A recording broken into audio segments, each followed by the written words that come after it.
Bonjour à toutes et à tous, c'est Maëlys alias des mailles et des aiguilles. On se retrouve aujourd'hui pour un bilan couture. Il va être question de 4 projets terminés, de 3 pièces vêtements et une pièce accessoire. Et comme d'habitude, nous avons un petit invité avec nous. Hein, Daiko? Oui, t'es sage. Oui, t'es sage. Tu te couches? Allez, coucher. Nous sommes le vendredi 17 novembre et comme vous pouvez peut-être l'entendre, je suis malade. J'ai attrapé un bon gros rhume lors de mon déplacement professionnel à Montpellier en début de semaine. Voilà, donc j'espère que ça ne sera pas trop dérangeant pour vous pour cette vidéo, mais j'avais vraiment envie de vous montrer ces quelques pièces. Et avant d'attaquer la présentation de mes petites cousettes, je vous rappelle que vous trouverez dans la boîte de description sous la vidéo l'ensemble des liens et des informations à propos des choses dont je vais vous parler aujourd'hui. Donc n'hésitez pas à aller la consulter, comme ça vous aurez peut-être des réponses à vos questions. Et si jamais ce que vous cherchez n'y est pas, n'hésitez pas à me laisser un petit commentaire sous la vidéo, j'y répondrai avec grand plaisir. D'ailleurs, je réponds toujours à tous les commentaires. Ok, donc ça y est, on peut attaquer cette vidéo bilan couture avec la première cousette qui est le t-shirt Vivi de Majam Couture. Donc je vais essayer de vous donner beaucoup plus de détails que dans les vidéos précédentes. Je me suis aperçue que ça manquait un petit peu. Donc le t-shirt Vivi, c'est un patron qui va du 34 au 58, qui est vendu au prix de 11 € en PDF ou de 15,90 € ou 16,90 € en format pochette, suivant la taille que l'on prend. Moi, personnellement, du coup, j'ai eu le tissu, le patron et toutes les fournitures dans une box que j'ai payé 39,90 € sur le site de Majam. Voilà. En termes de difficulté, c'est un patron qui est noté 2 sur 5. C'est un tissu jersey. Voilà, jersey noir. Il est disponible en 3 couleurs, je crois, le blanc, le noir et le bleu marine, si je ne dis pas de bêtises. Moi, j'ai choisi noir parce que finalement, je me rends compte que je porte beaucoup cette couleur et que je voulais un petit t-shirt basique pour aller avec pas mal de choses. C'est, comme je vous le disais, un t-shirt très basique qui, du coup, a une encolure en V sur le devant, ronde sur le dos. Les manches sont un petit peu volantées pour celles que j'ai choisies, mais il y a 2 options de manches. Donc l'option volant et l'option droite comme un t-shirt classique. Voilà, donc c'est la prochaine version que je referai. Parce que oui, en effet, je vais recoudre ce patron parce que franchement, il taille trop bien. J'ai coupé une taille 40, j'ai fait absolument aucune modification sur ce patron-là. Je rappelle que je mesure 1,55 m et que les patrons Majam sont prévus pour 1,65 m ou 68 je crois. Donc habituellement, j'ai vraiment besoin de faire des ajustements de stature. Là, absolument pas. Du coup, voilà. En fait, la seule difficulté, ça va être de venir coudre correctement la bande d'encolure avec le V pour que ça soit hyper propre. Dans le dans le guide de montage, Majam nous donne une petite astuce pour venir fixer ici la pointe du V avec un point de colle. Et c'est ce que j'ai fait et franchement, voilà, tout le reste est nickel. Je pense que je peux vous montrer de dos ce que ça donne. Hop. Donc voilà, pareil, rien de particulier. Le dos, comme je vous le disais, avec l'encolure en V derrière, en rond derrière. Hop, et j'ai assemblé la plupart de mes pièces à la surjeteuse directement, puisque j'en ai une, donc j'avais surjeté les pièces qu'il fallait avec un fil noir et celles que je pouvais assembler directement. Je l'ai fait à la surjeteuse et j'ai fait des finitions à l'aiguille double en bas des ourlets de manche et des ourlets du bas du corps. Voilà. Que vous dire de plus? Non, on est comme d'habitude avec Majam, on est absolument très bien accompagné, il n'y a aucun souci. C'est un patron, comme je vous le disais, que je vais refaire et je l'ai même porté à un apéro tricot avec les filles. Voilà, coucou les copines si vous vous reconnaissez. Elles m'ont toutes dit qu'elles pensaient que c'était quelque chose qui venait du commerce. Donc mine de rien, j'étais quand même assez flattée parce que c'est vrai qu'en termes de finition, voilà, quelqu'un qui ne connaît pas trop la couture ou qui ne me connaît pas, qui ne sait pas que je couds, peut être absolument dupé par cette cousette-là. Donc vraiment un bon basique.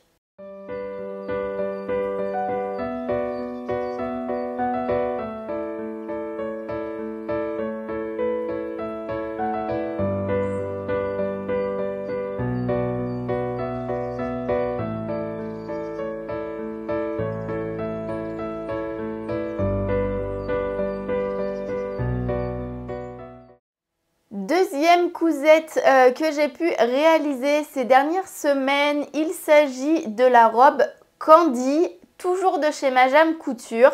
Donc le patron, là encore, va du 34 au 58. Il est disponible au prix de 11 € en PDF et de 15,90 € ou 16,90 € en version pochette. Comme pour le projet précédent, j'ai acheté le kit complet donc qui comprenait le tissu, la mercerie, les fournitures, etc. Et le patron papier pour la somme de 69,90 €. Alors, je vous dis ça et en même temps, je viens de me rappeler que j'avais bénéficié d'une promo sur un week-end. Donc c'était peut-être un petit peu moins cher, je crois que c'était l'ordre de 10% moins cher. Voilà, mais en tout cas, les box sont en vente à ce prix-là sur le site de Majam.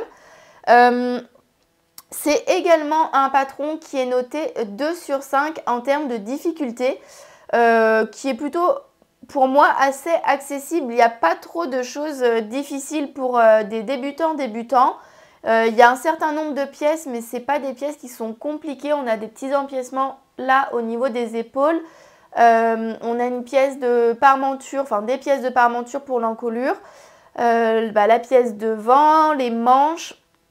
Un petit détail au niveau du bas des manches.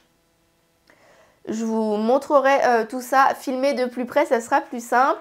On a une taille ceinturée avec une coulisse et un lien apparent. On a été interrompu par la factrice qui venait me déposer un petit colis. Alors, pour continuer sur cette robe, je vous parlais, il me semble, de la ceinture avec le lien apparent. Il y a du coup un ourlet simple au niveau du bas de la robe.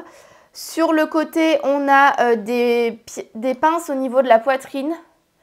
Et derrière, dans le dos, donc c'est une robe qui monte assez haut, qui est classique, mais je veux dire qui n'est pas échancrée. Et qui a un empiècement à ce niveau-là. Je ne sais pas si vous allez pouvoir le voir. Et du coup, la coulisse, le même effet un petit peu cintré avec des petits plis qui se retrouvent au niveau de la taille. Donc, en termes de technique, moi j'ai découvert une technique au niveau des fronces à ce niveau-là. Et après, tout le reste, c'est des choses que je maîtrisais. Mais comme toujours avec Majam, quoi qu'il en soit, on est accompagné, très bien guidé. Les schémas sont très précis. Et c'est ce que j'apprécie. Et ce que j'apprécie également, c'est que sur les pièces du patron, on a les emplacements où on peut allonger, raccourcir les pièces du patron. Et moi, c'est ce que j'ai eu besoin de faire pour cette robe. J'ai vérifié la stature des patrons Majam, c'est 1,68 m.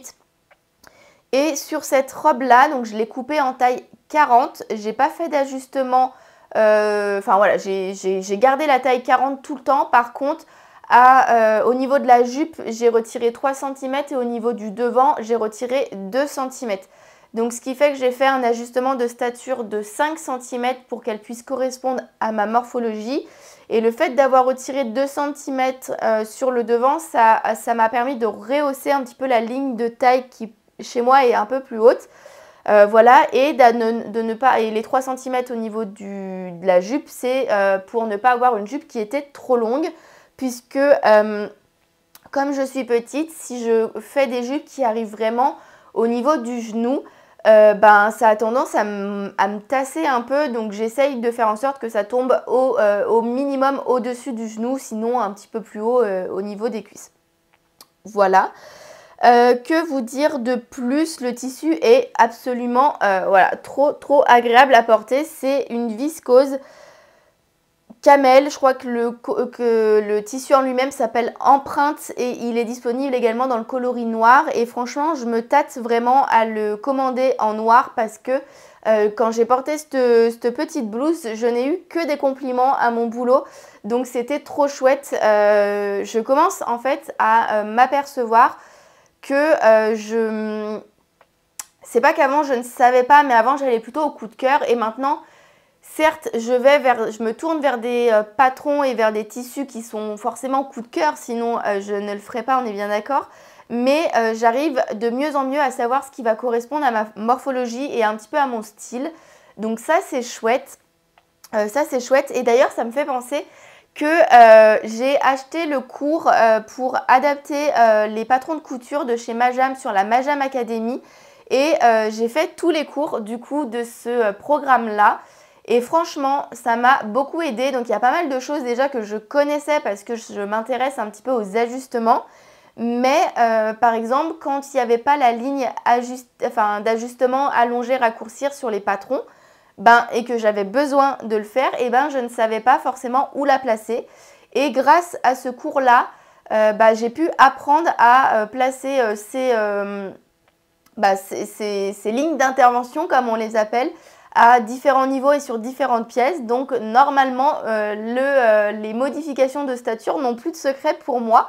On verra du coup sur des prochains patrons quand j'aurai l'occasion de m'en servir. Mais c'est un petit aparté que je voulais faire parce que c'est super chouette. Et comme d'habitude avec Mouna, c'est hyper pédagogique. Il y a plein de vidéos, des petits quiz, un guide, un workbook et tout. C'est très bien fait. Voilà, écoutez, je pense que j'en ai fait le tour pour cette petite cousette. De toute façon, entre chaque présentation de nouveaux modèles, je vous aurai mis des petites incrustations portées pour que vous puissiez vous rendre compte un petit peu de ce que ça peut rendre sur moi. Et on va passer au prochain projet.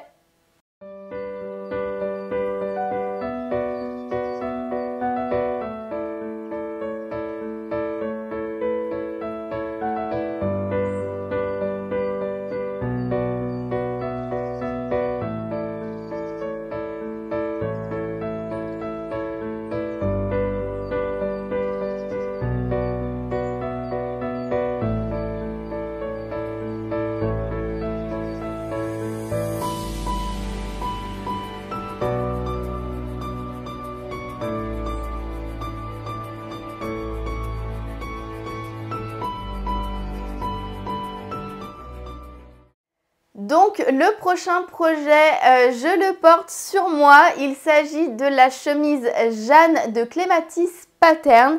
Je reprends mes petites anti-sèches. C'est un patron qui est disponible du 34 au 52, qui est vendu au prix de 9,90 € en PDF et de 15,90 € en pochette. Et j'ai pas trouvé le niveau du patron sur le site.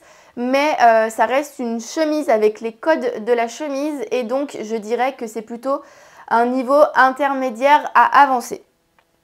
Je vais vous parler rapidement du tissu, comme ça sera fait. De toute façon, vous l'aurez probablement reconnu, il s'agit du tissu Matryoshka de chez Liz Taylor. C'est une viscose que j'avais achetée lors du Knit It et que j'ai enfin cousu. J'en suis plutôt contente. J'avoue que j'avais un petit peu peur parce que c'est quand même un tissu assez précieux que j'aimais beaucoup, sur lequel j'avais flashé il y a bien longtemps et que j'avais pas réussi à attraper. Là, j'ai réussi à en attraper un coupon et voilà, je voulais être vraiment sûre du patron que je faisais, etc. Donc bon, au début, j'étais pas convaincue, puis comme j'ai pas fait de toile, honte à moi. Voilà, j'avais un petit peu peur, mais le rendu est plutôt sympa. Donc, c'est un patron que j'ai coupé en taille 40. Je n'ai pas fait d'ajustement de stature. En revanche, j'aurais dû y regarder un petit peu plus près parce que je pense que ça mériterait un petit ajustement de stature au niveau du devant et du dos, à retirer peut-être 1 ou 2 cm histoire de. Et surtout, j'ai dû après coup redéfaire mes manches, mes poignées de manches, etc. que j'avais terminées pour raccourcir le bout des manches parce que c'était mais juste 10 fois trop grand. Donc j'ai retiré 4 cm parce que je ne pouvais pas plus en retirer parce qu'en fait, il y a une fente indéchirable à ce niveau-là et que du coup, j'arrivais déjà au niveau de là où ça se rejoint, quoi, où la fente indéchirable se termine. Donc je ne pouvais pas trop en retirer non plus pour que ça fasse pas trop moche, mais honnêtement j'aurais eu besoin de retirer encore 1 ou 2 cm supplémentaires, soit un total de du coup entre 5 et 6 cm pour moi, pour ma stature. J'ai des bras assez courts. Ma foi, c'est pas non plus, comment dire, horrible et immonde comme ça, mais c'est vrai que quand je me tiens debout, vous pouvez voir que j'ai du... Voilà, ça retombe vraiment sur le haut de la main, alors que j'aurais préféré que ça arrive vraiment pile poil au niveau du poignet. Ça, c'est pour la partie ajustement, stature, etc. Sur la partie technique et pas trop en lui-même, j'ai appris plein de choses parce que c'était ma première chemise. Donc voilà, j'ai pris pas mal de temps à coudre cette chemise et vraiment à m'appliquer sur les détails et sur les finitions pour que ça soit nickel. Notamment au niveau du col. C'était mon premier col chemise que je posais du coup avec un col et un pied de colle. Voilà, donc bon, il est mal positionné mais il est bien. Enfin, je veux dire, ça fonctionne. Voilà, j'ai découvert la technique des épaules fourreaux parce que à l'intérieur de la chemise, en fait, on a l'empiècement du dos qui se trouve ici. Je ne sais pas si vous allez le voir là, à partir de cette ligne là. En fait, à l'intérieur, il y a également, au lieu d'être sur de la viscose à l'envers, en fait, on a un morceau de viscose endroit dedans. C'est les codes de la chemise qui veulent un petit peu ça. Et donc, soit on surjette et on assemble, voilà, et c'est comme ça. Soit on peut faire la technique de la manche de l'épaule fourreau et c'est vachement plus propre. Donc, c'est un petit peu plus galère, mais franchement, les patrons de Clematis Pattern sont tous accompagnés d'une vidéo de montage. Donc, j'ai vraiment regardé étape par étape avant de me lancer cette vidéo. J'ai pas galéré, j'ai réussi, c'était nickel. Donc les finitions à ce niveau-là sont très très propres. Après, donc du coup, on fait le col, on fait... Ah oui, au niveau des manches, du coup, j'essaie de vous en ouvrir une. Alors, du coup, au niveau des manches, on a donc la fente indéchirable sur le poignet, c'est ce que je vous disais. Je vais pas y arriver, si c'est bon. On a donc la fente, donc vous voyez, moi il en reste vraiment plus beaucoup parce que j'ai raccourci. Vous avez 2 petits plis à ce niveau-là de la manche et vous avez un poignet de manche, voilà, enfin classique comme toutes les chemises, avec un bouton et une boutonnière pour fermer le poignet de manche. Voilà, donc en termes de finition, je suis plutôt contente de moi. Là où je suis un petit peu frustrée, c'est au niveau des boutonnières. Parce que même si j'avais fait plein d'essais, il y en a 2 que j'ai foiré. Mais quand je vous dis foiré, c'est que genre les 5 premières, ça s'est super bien passé. Et notamment les 2 du haut. Il y avait une légère surépaisseur parce que en fait le pied de bouton qui est quand même, vous savez, enfin le pied de boutonnière qui est quand même assez long, est venu buter dans le petit rebord du col, du pied de colle. Et du coup, ça mettait le bazar. Et donc moi qui ai une machine qui fait des boutonnières automatiques, elle repartait à 0. Sauf qu'elle n'avait pas fini et que je ne peux pas la remettre au niveau où elle s'arrêtait. Donc c'était absolument la galère. J'ai dû défaire plusieurs fois mes boutonnières, ce qui a un petit peu abîmé mon tissu. Les refaire, après ça ne marchait plus, la redéfaire, la refaire. Bon, ça un petit paquet de fois. J'avoue qu'au bout de 4 fois, quand je voyais l'état de mon tissu, j'étais en mode mais je vais pleurer en fait, vraiment, j'étais vraiment pas bien. Et puis je me suis dit, allez, inspire un bon coup, on y va, on y croit. Et je commençais vraiment à m'énerver, c'était le soir, enfin bon bref. Et voilà, je me suis posée et finalement ça a été tout seul et j'ai pu faire les 2 boutonnières qui me posaient souci, voilà, en 3 minutes top chrono alors que je venais d'y passer 45 minutes et que ça faisait absolument rien. Par contre, il y a un petit fil qui a été... Alors, je vais descendre le micro. Il y a un petit fil qui a été tiré, vous le voyez peut-être ici, ça fait du coup une ligne blanche. Ça, c'est parce que la viscose derrière et il n'y a pas le motif. Et donc elle est blanche, donc en fait même si j'ai utilisé une aiguille Microtex faite exprès pour les tissus délicats, tout ce que vous voulez, le fait d'avoir passé, repassé, repassé à cet endroit là, ça m'a tiré un fil et forcément il n'était pas bien positionné puisque ça se voit sur le devant. Bon, tant pis. Que vous dire de plus au niveau... Ah si, je vais vous parler des boutons. Je vais attraper, hop, ce qu'il me reste. J'ai eu les boutons, ils m'ont été offerts par ma fabrique de boutons, le site internet que j'ai découvert récemment sur un podcast. Il faudrait que je vous retrouverai le podcast, je vous le mets juste en dessous, là hop, à l'écran. Et en fait, je me suis permise de les contacter un petit peu.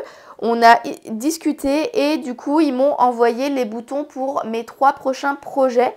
Donc ceux de cette blouse-là, je ne sais pas si ça va bien se voir, ce sont des petits boutons dont la référence est 76, 77, 71. Je crois qu'ils s'appellent Imélie, si je ne dis pas de bêtises. Ils sont bleus. En fait, il y a plusieurs étapes dans la confection de ces boutons. Je vous mettrai dans la boîte de description le Reels qu'ils ont fait pour montrer toutes les étapes et j'étais loin d'imaginer qu'il y avait autant. Mais ce que je peux vous dire, c'est qu'ils sont un petit peu bleutés avec le centre rose poudré, ce qui correspond totalement à l'esprit de la chemise Jeanne et du tissu Matryoshka. Donc je suis absolument ravie de ces petits boutons. C'est des boutons du coup à bottines. C'est pas des boutons qu'on peut coudre à la machine à coudre. Donc je les ai cousus hier soir à la main. Et du coup il y a plusieurs coloris de ces petits boutons Imélie. Et il n'est pas impossible que je les commande à nouveau pour un autre projet. En tout cas peut-être pour une autre version de cette blouse. Parce que je compte coudre 2 autres versions de cette blouse. Et elles seront largement inspirées, je pense, de celle de la version de la chemise Jeanne que Julia in Burgundy a cousu. D'ailleurs, petite anecdote, je ne l'ai pas encore contactée, mais Julia a passé son master, il me semble, à Dijon avec ma collègue avec qui je m'entends très très bien et qui malheureusement quitte mon travail là en fait la semaine prochaine, lundi et mardi ce seront ses derniers jours et en lui montrant parce que voilà elle suit beaucoup mes aventures de couture, on fait pas mal de choses ensemble, elle me demande de faire pas mal de petits trucs pour elle et pour sa fille et donc du coup je lui montre un petit peu mes prochains projets et donc je lui montre la version de Julia en photo, elle me dit mais attends mais cette fille je la connais et tout, je lui dis peut-être mais enfin ça me paraît bizarre et tout. Et elle me dit si, on a fait notre master ensemble à Dijon, etc.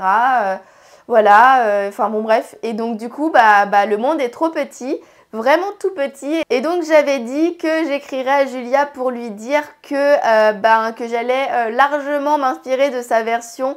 Parce que franchement je suis vraiment tombée amoureuse du modèle qu'elle a, du tissu qu'elle a choisi et de la manière dont rend le tissu avec ce modèle. Donc je pense que je vais en coudre une autre version pour moi et une version pour ma petite sœur pour qu'on puisse avoir une tenue matchy pour le réveillon. Voilà, ça c'est le plan.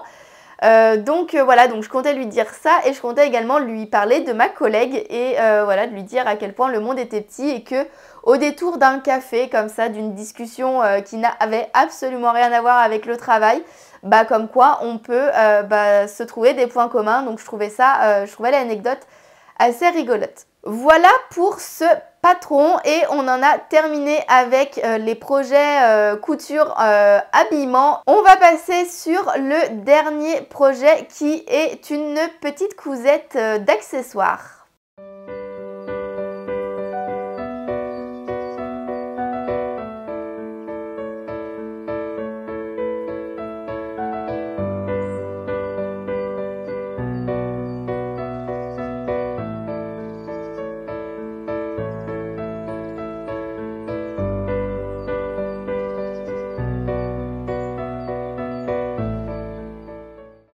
Et voici du coup le dernier projet couture que j'ai eu l'occasion de coudre là ces tout derniers jours. Je l'ai terminé hier.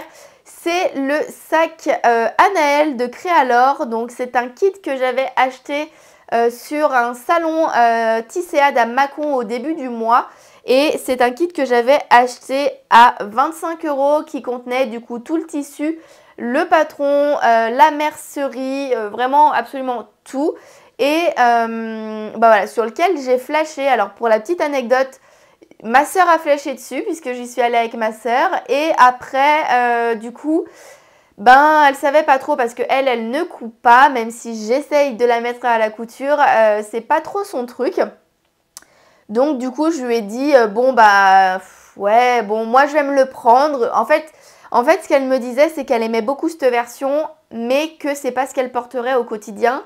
Elle aurait plutôt porté une version noire avec le tissu Milleray, la velours Milleray du dessus sur un fond noir.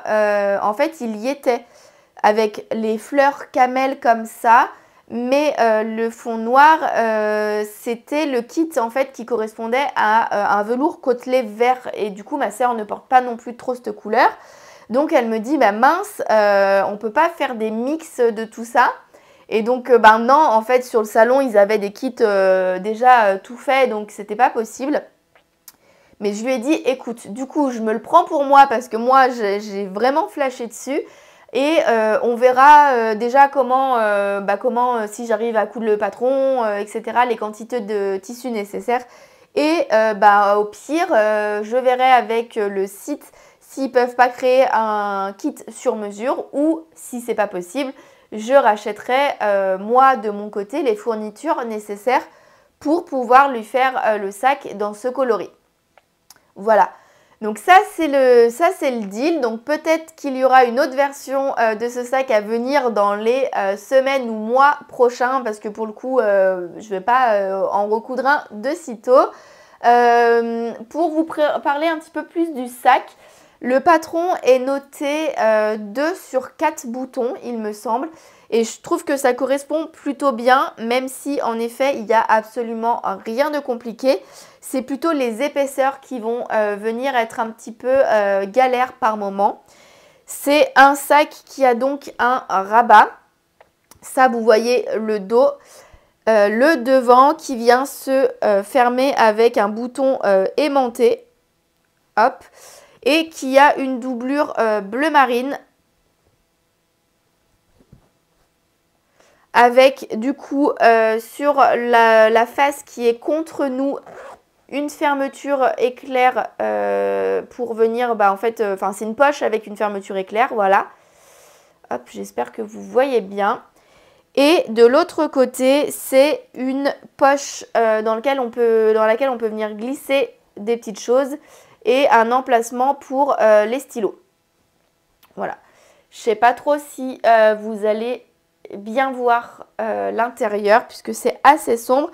Sinon, j'essaierai de vous faire d'autres plans avec la tablette tout à l'heure. Et avec simplement une sangle bandoulière qu'on vient mettre autour de nous. Hop! Alors moi, j'ai choisi de le faire assez haut. Il nous explique d'essayer notre sac et de voir où on veut venir positionner quel niveau on veut positionner les attaches avant de venir coudre définitivement les extrémités de la bandoulière. Donc c'est ce que j'ai fait. Moi, j'ai choisi de le porter assez haut, c'est haut à la taille, parce que c'est comme ça que j'ai l'habitude de porter mes sacs en bandoulière. Et j'ai vérifié que si jamais je le portais à l'épaule, ça soit ni trop haut ni trop bas. Donc là, la taille me correspond, en tout cas pour moi. Voilà, donc j'en suis plutôt contente. Je ne l'ai pas encore utilisé, je l'ai terminé hier soir. Mais ça ne saurait tarder parce que franchement, je l'aime beaucoup. Voilà, que vous dire à part que, bah non, à part que rien. La difficulté, je vous ai dit, c'était plutôt les surépaisseurs que la couture en lui-même.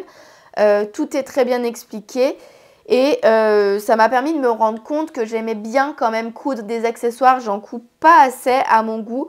J'ai commencé la couture en cousant beaucoup d'accessoires. Et en fait, maintenant, je me tourne plus vers la couture de vêtements pour moi. Mais de temps en temps, c'est plutôt sympa de pouvoir se coudre des petits accessoires, des petits sacs, etc. Et de faire attention aux finitions puisque c'est vraiment ce à quoi je me suis attachée sur ce patron.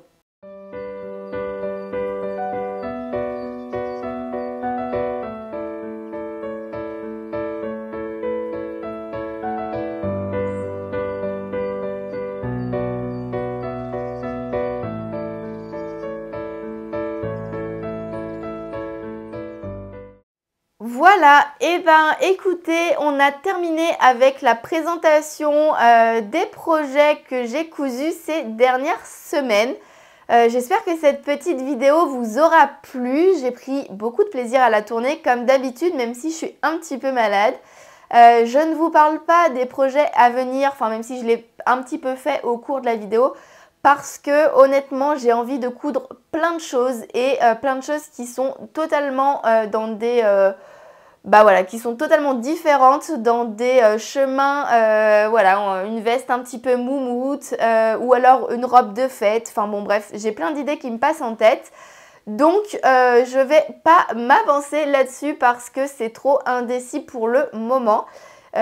Donc on verra lors du prochain bilan couture.